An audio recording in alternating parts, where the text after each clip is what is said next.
નમસ્કાર વિદ્યાર્થી મિત્રો, BSM 3 ગુજરાતી સાહિત્ય સ્વરૂપનો અભ્યાસ મધ્યકાલીન. તેમાં આપણે પ્રશ્નની પદનું સ્વરૂપ અને વિકાસ આ પ્રશ્ન ચાલુ હતો. તો એક લેક્ચર તેમને આપણે અડધો પ્રશ્ન ચલાવી લીધો છે અને બાકીનો આજે આપણે જોવાનું છે. તો ઉદ્ભવ અને વિકાસ જોઈ લીધો હતો. પદ કવિતાનું પ્રથમ પ્રતિભાશાળી કવિ નરસિંહ મહેતાનું પદ જોઈ લીધું હતું અને હવે આટલે સુધી આવ્યા હતા. તો જોઈએ,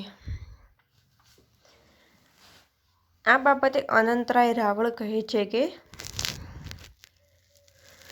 નરસિંહના મનમાં તો ગોપીઓ એટલે વૃત્તિઓ. નરસિંહના મનમાં તો ગોપીઓ એટલે વૃત્તિઓ. એનું આત્મામાં રમી રહેવું તે રાસ અને રાધા કૃષ્ણને અથવા કૃષ્ણને ગોપીઓના વિહાર તે જીવનો પરમાત્મા સાથેનો યોગ.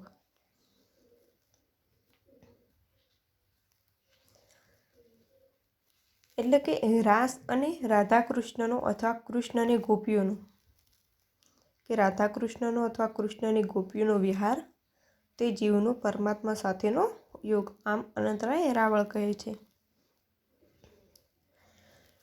કૃષ્ણ જન્મ સમયના પદો, કૃષ્ણ જન્મ વધાઈના પદો અને બાળલીલાના પદોમાં નરસિંહે વાત્સલ્ય ભક્તિ નિરૂપી છે.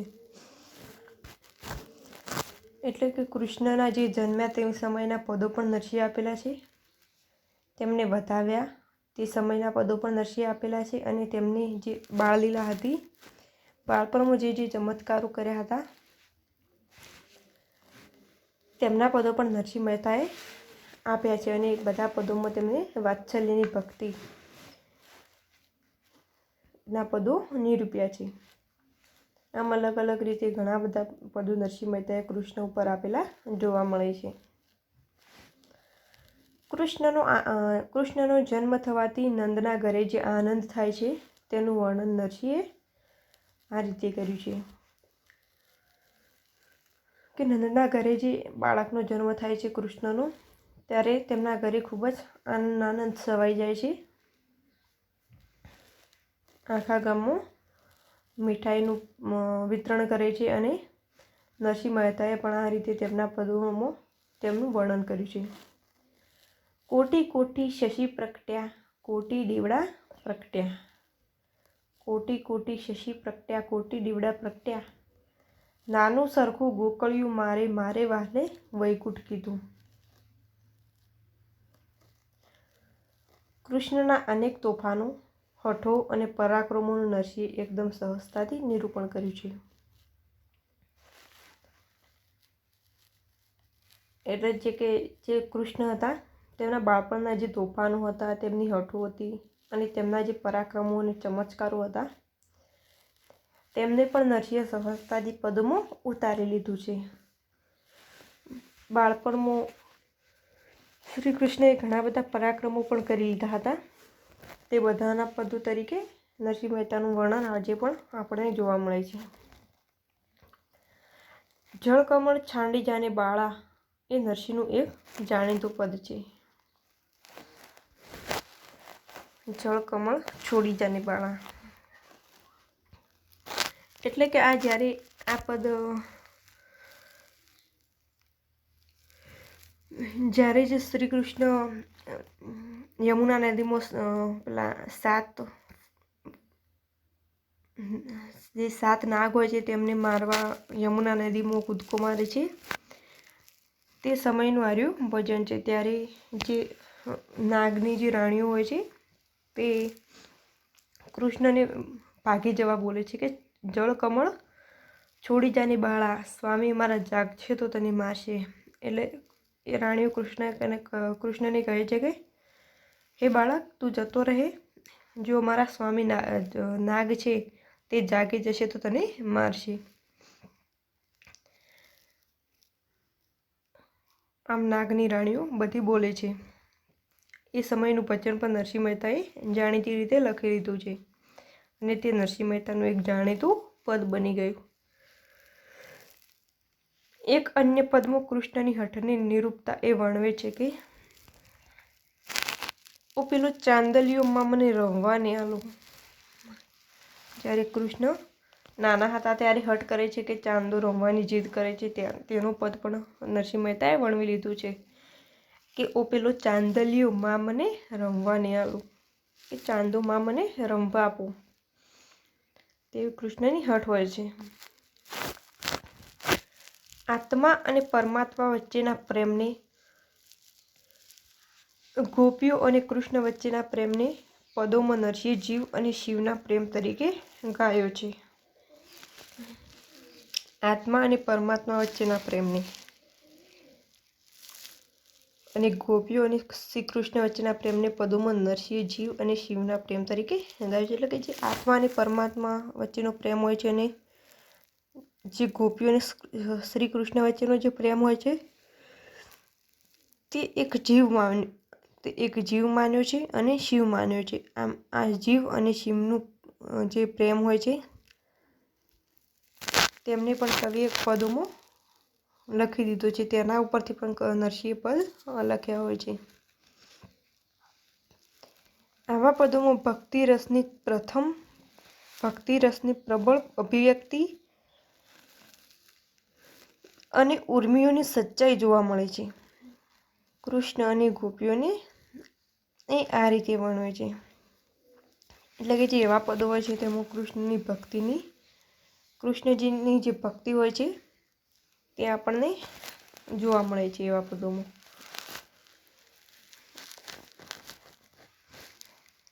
કેસર ભીના કાનજી કસુંબી ભીની નાય રે, લોચન ભીના ભાવ શું ઉભા કુંજ દ્વારે રે, બેમો સુંદર કહેને કહીએ. તો આ પંક્તિમાં નરસિંહ મહેતા કહે છે કે કેસર ભીના કાનજી છે અને કસુંબી ભીની નાય રે, લોચન ભીના ભાવશું ઉભા કુંજ દ્વારે, બેમો સુંદર કેને કહીએ, કે બંનેમાં સુંદર કોને કહીએ, બંને સુંદર જ છે. નરસિંહના પદોમાં પરમાત્મા સાથેના મિલનના આનંદ નિરૂપણની સાથે સાથે સૌંદર્યાનુભૂતિનો અનુભવ પણ થાય છે. કે નરસિંહ મહેતાના પદોમાં પરમાત્મા સાથેનું મિલન છે તેમાં આનંદ નિરૂપવાની સાથે સાથે સૌંદર્ય અનુભૂતિ પણ અનુભવ કરી શકાય છે. એ કલમની પીંછીના લસરકાથી મનોહર ચિત્રોનું નિર્માણ કરી દે છે. કલમની પીંછીના લસરકાથી મનોહર ચિત્રોનું નિર્માણ કરી દે છે. એટલે કે તેમને ચિત્રોનું નિર્માણ કરતાં વાર લાગતી નથી. ફક્ત એક પીંછીના લસરકાથી તે ચિત્રોનું નિર્માણ પણ કરી દે છે તેવું જણાવવામાં આવ્યું છે. એટલે કે નરસિંહ મહેતાના પદોમાં પ્રભુનું મિલન, તેમાં પ્રેમના પદો પણ છે અને વિરહના પદો પણ જોવા મળે છે. તો આમ નરસિંહે અલગ અલગ રીતે તેના પદોનું સર્જન કર્યું છે.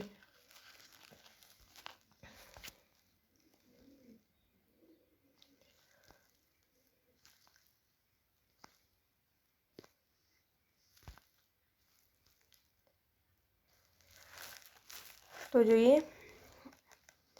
સુંદરી વદન વિધુ કુમુદ કમલાપતિ, જડિત્ર ચિંતામણી હેમરત્ને.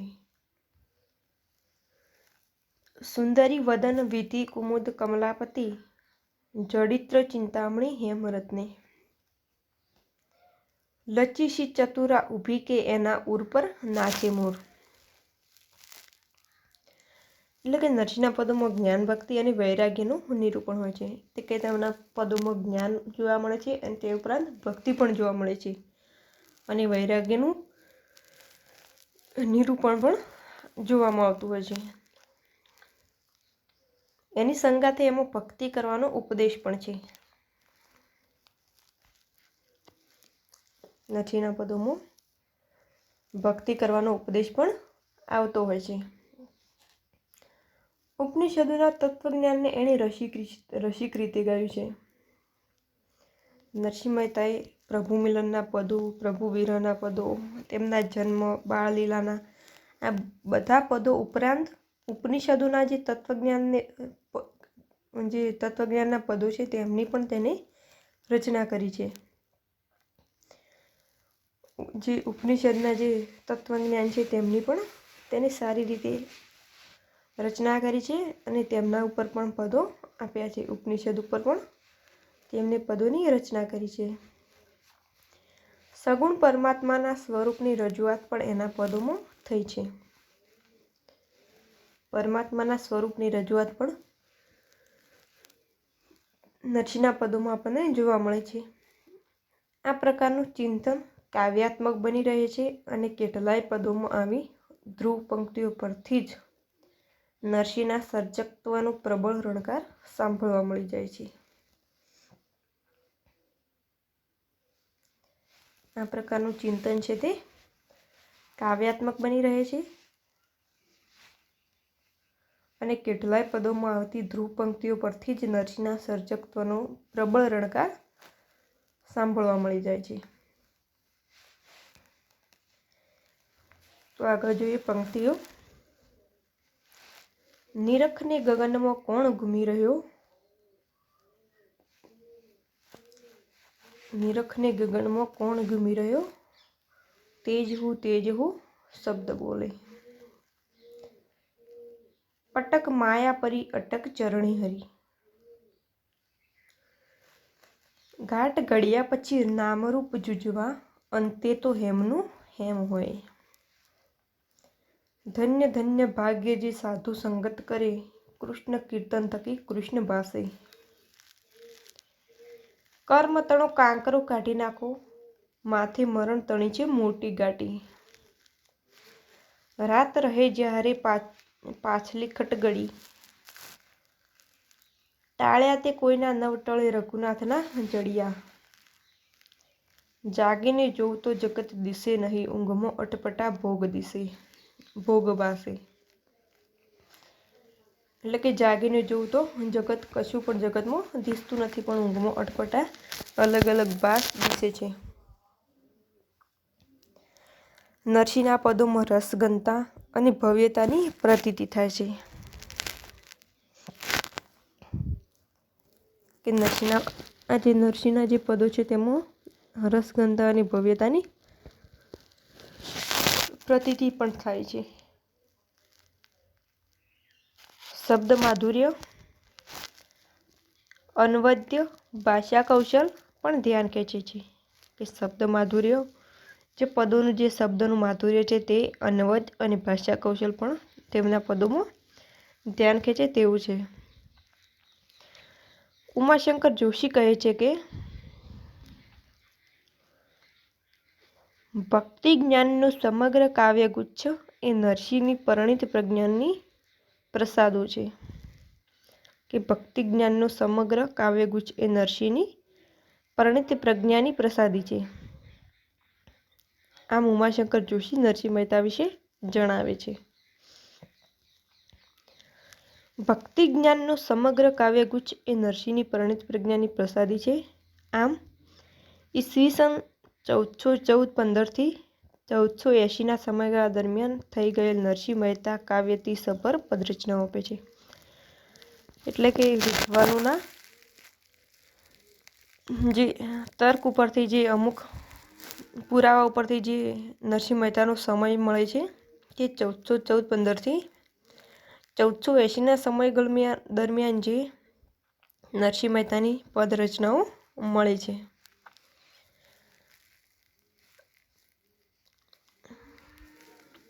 તો આગળ રતિલાલ દવે કહે છે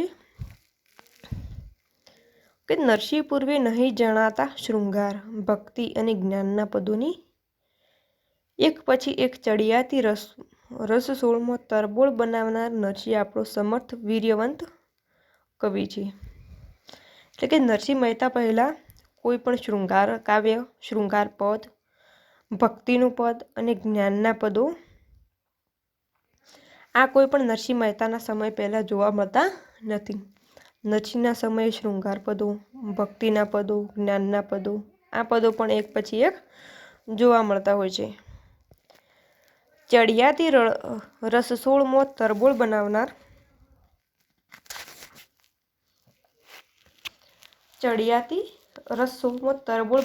નરસિંહ આપણો સમર્થ વીર્યવંત કવિ છે. એટલે કે આ બધા પદોને એક પછી એક રસ 16મો તરબોળ બનાવનાર આ ગુજરાતી સાહિત્યનો અગત્યનો કવિ છે. કલ્પના ચાતુર્યવાળું કવિત્વ, રસિક વાણી માધુર્ય, કલ્પના ચાતુર્યવાળું કવિત્વ, રસિક વાણી માધુર્ય, હુબહુ ચિંતનાત્મકતા, લય, સામર્થ્ય, હૃદય પ્રસાદની નજાકત અને ભાષા પ્રભુત્વ વગેરે ગુણને લીધે તે પૂર્વપર કવિઓમાં ઉત્તમ સ્થાનનો અધિકારી બની રહે છે.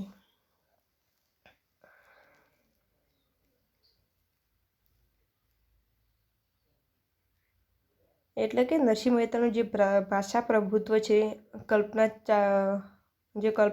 કવિત્વ, ચાતુર્યવાળું કવિત્વ છે, આ બધા ગુણોને લીધે તે પૂર્વપર કવિઓમાં ઉત્તમ સ્થાનનો અધિકારી બની રહે છે. એટલે જે તેમના પૂર્વેના કવિઓ છે અને તેમના અનુગામી કવિઓ છે તેમાં પણ તે બધામાં તે ઉત્તમ સ્થાનનો અધિકારી બની રહે છે.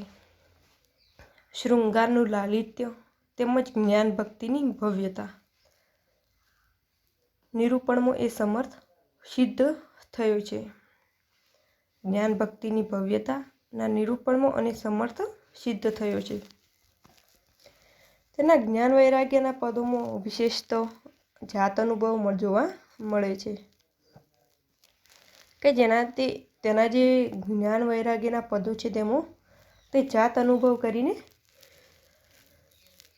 પદો આપે છે. તેમનો જાત અનુભવ તે પદોમાં જોવા મળે છે. જ્ઞાન વૈરાગ્યના પદોમાં વિશેષત જાત અનુભવ જોવા મળે છે. એણે વિવિધ રૂપે વિલસી રહેલા સૃષ્ટિ નિયંતાને અદ્વૈત જ્ઞાનના પદોમાં નિરૂપ્યો છે. વિવિધ રૂપે વિલસી રહેલા સૃષ્ટિ નિયંતાને અદ્વૈત જ્ઞાનના પદોમાં નિરૂપ્યો છે અને ઉપનિષદોથી સુપેરે પરિચિત જણાય છે. આમ રતિલાલ દવે નરસિંહ મહેતા વિશે ઘણું બધું કહી દે છે કે તેના સમયમાં કે શૃંગાર, ભક્તિ અને જ્ઞાનના પદોની રચના થાય છે. તે ગુજરાતી સાહિત્યનો વીર્યવંત કવિ છે. કલ્પના ચાતુર્યવાળું કવિત્વ, વાણી માધુર્ય, લય સામર્થ્ય, આ બધાની ભાષા પ્રભુત્વને લીધે તેમના ગુણને લીધે તે પૂર્વપર અને ઉત્તમ કવિ તરીકે જાણીતો બન્યો છે.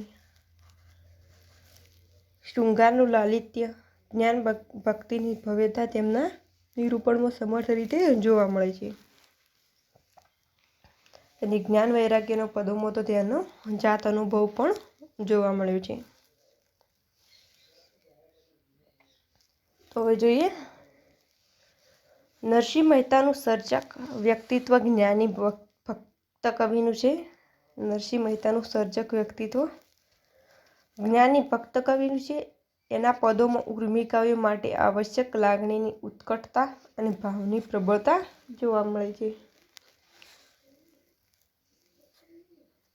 એટલે કે જેનું સર્જકનું વ્યક્તિત્વ છે તે વ્યક્તિત્વ જ્ઞાની ભક્ત કવિનું છે. એટલે કે એક ભક્ત કવિ તરીકે તેનું જ્ઞાનનું ઉત્તમ છે. તેના પદોમાં ઉર્મિકાવ્ય માટે આવશ્યક લાગણીની ઉત્કટતા અને ભાવની પ્રબળતા જોવા મળતી હોય છે.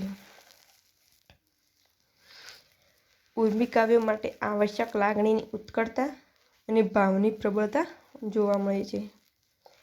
એના પદોમાં કાવ્યત્વ ખીલી ઉઠ્યું છે. આથી નરસિંહના પદો ઉત્તમ ઉર્મિકાવ્ય પણ છે. નરસિંહના પદો ઉત્તમ ઉર્મિકાવ્ય પણ છે. પ્રેમલક્ષણા ભક્તિનો આ સમર્થ કવિ છે. ભક્તિના ભાવોને ગાતી વખતે એ ભાવ ત્રદુપ બની જાય છે. નરસિંહના પદો ઉત્તમ ઉર્મિકાવ્ય પણ છે. એટલે કે એક પદ તરીકે પદ અને ઉર્મિકાવ્યમાં કોઈ જાજો ફરક જોવા મળતો નથી.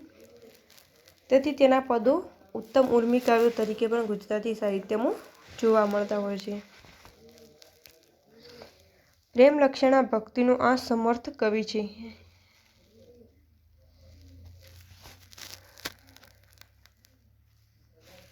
પ્રેમલક્ષણા ભક્તિના પદો નરસિંહ અને મીરાના ખૂબ જ મધ્યકાળમાં જોવા મળતા હોય છે. એટલે કે તેમને નરસિંહને પ્રેમલક્ષણા ભક્તિનો સમર્થ કવિ પણ તરીકે પણ ઓળખાવવામાં આવ્યું છે. ભક્તિના ભાવોને ગાતી વખતે એ ભાવ ત્રદુપ બની જાય છે. ભક્તિના ભાવોને ગાતી વખતે ભાવ ત્રદુપ બની જતો હોય છે. અને આગળ ધીરુભાઈ ઠાકર નોંધે છે કે નરસિંહની કવિતા 500 વર્ષોથી ગુજરાતી પ્રજાના હૃદયમાં વાસ કરી રહેલી. આમ નરસિંહની કવિતા 500 વર્ષોથી ગુજરાતી પ્રજાના હૃદયમાં વાસ કરી રહેલી છે. ધીરુભાઈ ઠાકર કહે છે કે નરસિંહ મહેતાની જે ઉત્તમ કવિતાઓ છે તે 500 વર્ષોથી પ્રજાના હૃદયમાં વાસ કરી રહી છે. એટલે કે એટલી ઉત્તમ કાવ્ય રચના તેમને આપેલી છે. તેનું કારણ તેમાંથી ટપકી રહેલી સાચા દિલની ભક્તિ છે. આ પ્રજા હૃદયમાં વાસ કરવાનું જે સાચું કારણ છે તે તેની ટપકી રહેલી સાચા દિલની ભક્તિ છે. ભક્તિને પ્રકટ કરવા સારું રાધા અને કૃષ્ણના પ્રેમનું રૂપક લેવામાં આવે છે. એટલે કે નરસિંહ મહેતાએ ભક્તિને પ્રગટ કરવા રાધા અને કૃષ્ણના પ્રેમનું રૂપક લેવામાં આવ્યું હતું. રૂપક લીધું છે. રૂપક એટલે કે ઉદાહરણ, એટલે કે રાધા અને કૃષ્ણનું ઉદાહરણ લીધું છે. આ રીતે પ્રગટ થતી પ્રેમલક્ષણા ભક્તિનું નામ પામે છે. એટલે કે આમ જે ભક્તિ તેના જે પદો છે તે પ્રેમલક્ષણા ભક્તિનું નામ પામ્યા છે. પ્રેમલક્ષણા ભક્તિને ઉત્તમ રીતે ગાઈ જનાર શ્રેષ્ઠ ગુજરાતી કવિ નરસિંહ છે. એટલે નરસિંહ મહેતા અને મીરાબાઈના જે પદો છે તેમાં પ્રેમલક્ષણા ભક્તિ ખૂબ જ ઉત્કૃષ્ટ રીતે આપણને જોવા મળે છે. આમ પ્રેમલક્ષણા ભક્તિને ઉત્તમ રીતે ગાઈ જનાર શ્રેષ્ઠ ગુજરાતી કવિ તરીકે નરસિંહ મહેતાનું નામ ઉલ્લેખનીય છે. હવે આગળ આવે છે કે ભાલણના પદો. કાદંબરીનો પદ્યાનુવાદ આપનાર ભાલણ મધ્યકાળનું કવિ હતું. એટલે કે ભાલણના પદો હવે જોઈએ તો કે કાદંબરીનો પદ્યાનુવાદ આપનાર ભાલણ મધ્યકાળનું કવિ હતું. જેમ નરસિંહ, મીરા, દયારામ આ બધા જે મધ્યકાળના કવિ હતા તેમ ભાલણ પણ મધ્યકાળનું કવિ હતું અને તેમને કાદંબરીનો પદ્યાનુવાદ આપ્યો છે. એટલે કે પદ્યમાં કાદંબરીની રચના કરી છે. તેનું આયુષ્ય સમય ઈસવીસન 1500 થી 1560 અથવા ઈસવીસન 1460 થી 1510 હોય તેવું સૂચવાયું છે. કે અન્ય વિદ્વાનો દ્વારા ભાલણનો સમય 1500 થી 1560 અથવા 1460 થી 1510 સુધીનો હોય તેવું સૂચવાયું છે. આમ તેના જન્મ સમયે કોઈ ખાસ અને ચોક્કસ માહિતી મળતી નથી. મધ્યકાળના બધા જ કવિઓની લગભગ કોઈ ખાસ માહિતી મળતી નથી. કોઈ અનેક પુરાવાને આધારે તેમનો જન્મનો અનુભવ તેનો અંદાજો લગાવી શકાય છે. તેના આયુષ્યકાળ વિશે મતાંતરો પ્રવર્તે છે અને મામકી આખ્યાનમાં ભાલણે પોતાનું વતન પાટણ હોવાનું જણાવેલ છે. એટલે કે તેના જન્મ સમય છે તેમના વિશે અનેક રીતે મતાંતરો કવિઓના પ્રવર્તે છે. અને જે ભાલણનું જે મામકી આખ્યાન છે તેની જે ફલશ્રુતિમાં કવિ પોતાની નાત જાત પોતાના વતન વિશે જે ઉલ્લેખ કરે તેમાં મામકી આખ્યાનમાં ફલશ્રુતિમાં ભાલણે પોતાના વતન પાટણ વિશે લખેલું આપણને જોવા મળે છે. ભાલણ શિવ, શક્તિ, રામ અને કૃષ્ણનો ભક્ત હતો. ભાલણ શિવ, શક્તિ, રામ અને કૃષ્ણનો ભક્ત હતો તેનો ઉલ્લેખ પણ કોઈ પુરાવાને આધારે મળી રહે છે. તે ભાગવત, પદ્મપુરાણ વગેરેનો અભ્યાસી હતો. ભાલણ પુરાણોનો પણ અભ્યાસ કરતો. ભાગવત અને પદ્મપુરાણ પણ આ બધાનો તે પણ અભ્યાસ કરતો. પાલણ પોતાના ગામમાં પુરુષોત્તમ મહારાજ નામે જાણીતો હતો, એટલે કે તેમનું વતન પાટણમાં તે પુરુષોત્તમ મહારાજ નામે તે પાલણ જાણીતો હતો. અને મધ્યકાલીન ગુજરાતી સાહિત્યમાં પાલણ નરસિંહ પછી અગત્યનો પદકવિ છે. એટલે કે મધ્યકાળમાં નરસિંહના પછી જે આવતો જે પદકવિ છે તે પાલણ છે.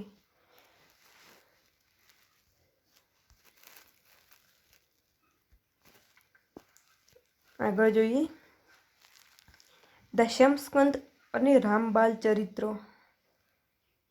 દશમસ્કંદ અને રામબાલ ચરિત્રમાં મળતા પાલણના પદ અને મધ્યકાળના અગત્યના પદ તરીકે સ્થાપિત કરી આપે છે.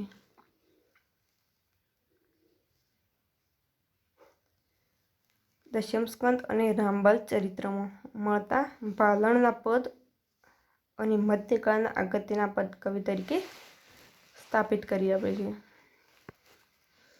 એના પદોની ભાષામાં મધુરતાનો ગુણ છે. ભાલણના જે પદો છે તેમાં તેમની ભાષામાં મધુરતાનો ગુણ છે. ભાષાનું લાલિત્ય અને સંગીતત્વ પદોમાં ભળેલું છે. ભાષામાં મધુરતાનો ગુણ, ભાષાનું લાલિત્ય અને સંગીતત્વ તેના પદોમાં ભળેલું છે. સૂક્ષ્મ ભાવ દર્શનથી એના પદો સભર છે. ભાવ મંજુલ સરળ ભાષા પણ એના પદોની ખાસિયત છે. સૂક્ષ્મ ભાવ દર્શનથી એના પદો સફર છે. ભાવ મંજુલ સરળ ભાષા પણ એના પદોની ખાસિયત છે. રામબાલ ચરિત્રમાં આવતા પદો એકબીજાથી સ્વતંત્ર લાગે તેવા પદો છે કે રામબાલ ચરિત્ર જેમની રચના છે તેમાં આવતા પદો એકબીજાથી સ્વતંત્ર લાગે તેવા છે. કેકા શાસ્ત્રી કહે છે કે પાલણ વિશે કેશવલાલ કાશીરામ શાસ્ત્રી નોંધે છે કે રામ ભક્તિમાં જેમ જેમ એ મસ્ત બનતો ગયો તેમ તેમ આખ્યાનોને સ્થાને હૃદયના વેગને મૂર્તિમંત કરતી પદ રચનાઓમાં એ સરી ગયો. એટલે કે પાલણ જેમ જેમ રામ ભક્તિમાં ઊંડો ઉતરતો ગયો તેમ તેમ આખ્યાનો રસ્તો તે આખ્યાનોને સ્થાને હૃદયના વેગને મૂર્તિમંત કરતી પદ રચનાઓને સરી ગયો. કે જેમ જેમ ભક્તિમાં ઊંડો ઉતરતો ગયો તેમ તે મૂર્તિમંત હૃદયની મૂર્તિમંત કરતી પદ રચનાઓ આપતો ગયો. રામબાલ ચરિત્રના પાછલા ભાગમાં એક કથાનાત્મક સ્વરૂપમાં રચના કરે છે. રામબાલ ચરિત્ર જે તેની રચના છે પાલણની, તેનો જે પાછલો ભાગ છે તેમાં તે કથાનાત્મક સ્વરૂપમાં રચના કરે છે. પણ મોટા ભાગના પદો તો આત્મલક્ષી પ્રકારના છે. કે પાલણના મોટા ભાગના પદો તો આત્મલક્ષી પ્રકારના છે. પાલણે રામબાલ ચરિત્રની રચના એક સળંગ ગ્રંથ તરીકે નહીં પણ છૂટક પદરચનાના ભાગ સ્વરૂપે કરી હશે તેવું જણાય છે. કે પાલણે રામબાલ ચરિત્રની રચના સળંગ ગ્રંથ તરીકે કરેલી નથી, પરંતુ છૂટક પદરચનાના ભાગ સ્વરૂપે કરી હશે તેવું જાણવા મળે છે. દશમ સ્કંદમાં પાલણની પદકવિ તરીકેની પ્રતિભા સુંદર રીતે પ્રગટી છે. કે જેમ દશમ સ્કંદ હતું પાલણનું, તેમાં પાલણની પદકવિ તરીકેની પ્રતિભા સુંદર રીતે પ્રગટી છે. યશોદાનું માતૃવાત્સલ્ય હૃદય અને એ નિમિત્તે વહેતો વાત્સલ્ય રસ પદોને અનોખું સ્વરૂપ આપે છે. એટલે કે જે દશમ સ્કંદમાં જે યશોદા માતાનું માતૃવાત્સલ્ય હૃદય છે એ નિમિત્તે વહેતો જે વાત્સલ્ય ભાવ છે તે અનોખું સ્વરૂપ આપે છે. શ્રી કૃષ્ણનું બાલચરિત્ર વર્ણવાતા પદો દ્વારા પ્રકટતા કૃષ્ણ બાળલીલાના સ્વભાવોક્તિપૂર્ણ ચિત્રો મનોહર અને મનભર છે. એટલે કે કૃષ્ણનું બાલચરિત્ર વર્ણવતા પદો, કૃષ્ણના બાળપણના જે પદો છે, કૃષ્ણના બાળલીલાના પદો, આ બધા પદો પાલણના મનહર અને મનભર છે. સ્વભાવોક્તિપૂર્ણ મનહર અને મનભર છે. એટલે કે આ પદો ખૂબ જ ઉત્તમ રીતે આપણને જોવા મળે છે.